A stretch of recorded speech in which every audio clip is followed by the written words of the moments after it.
Good morning everyone, কেমন আছেন আপনারা? আশা করি প্রত্যেকেই ভালো আছেন, সুস্থ আছেন। আমরাও ভালো আছি ঈশ্বরের কৃপায়। তো বন্ধুরা, দেখতেই পাচ্ছ সকালবেলায় আমার অনেক আগেই মর্নিং হয়েছে। প্রায় আমি উঠেছি 5টা থেকে 5:30 নাগাদে। 5টার সময় অ্যালার্ম বেজেছে। তো উঠতে উঠতে আর কি উঠছি করে তো ওই 5:15, 5টা 5:30 বেজে গেছে। কিন্তু অ্যালার্ম বেজেছে 5টা, বুঝতেই পারছো। তো বন্ধুরা, এখন দেখতেই পাচ্ছ যোগব্যায়াম করা হয়ে গেছে।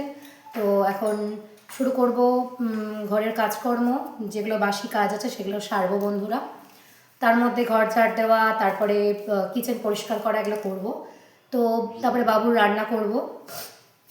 তো বন্ধুরা, গুড হ্যাবিট জীবনে বিশেষ খুব দরকার আমাদের জীবনে। ভালো অভ্যাস আমাদের জীবনে বিশেষ খুবই দরকার। তো তোমরা অবশ্যই কমেন্টস করে জানাবে যে সকালবেলায় ঘুম থেকে উঠে তোমরা কে কী করো, ঠিক আছে? তবে আমার যেটা মতামত সেটা হচ্ছে যে তোমরা প্রত্যেকে ঘুম থেকে উঠে যোগব্যায়ামটা করবে। এতে পজিটিভ ভাইব্রেশন পাওয়া যায়, পজিটিভ এনার্জি পাওয়া যায়। আর তারপরে আধা ঘন্টা করে ম্যারিনেশন করবে, ম্যারিনেশন না, মেডিটেশন করবে। ভুল বলে দিলাম। তো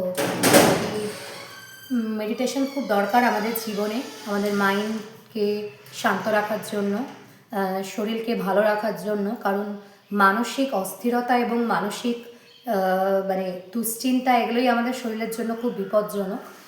তো বন্ধুরা, কমেন্টসে অবশ্যই জানাবে তোমাদের ব্লগটা কেমন লাগলো। ভালো লাগলে চ্যানেলটাকে সাবস্ক্রাইব করে দেবে, কমেন্টসে জানাবে, লাইক করে দেবে, শেয়ার করে দেবে। Tata, bye bye.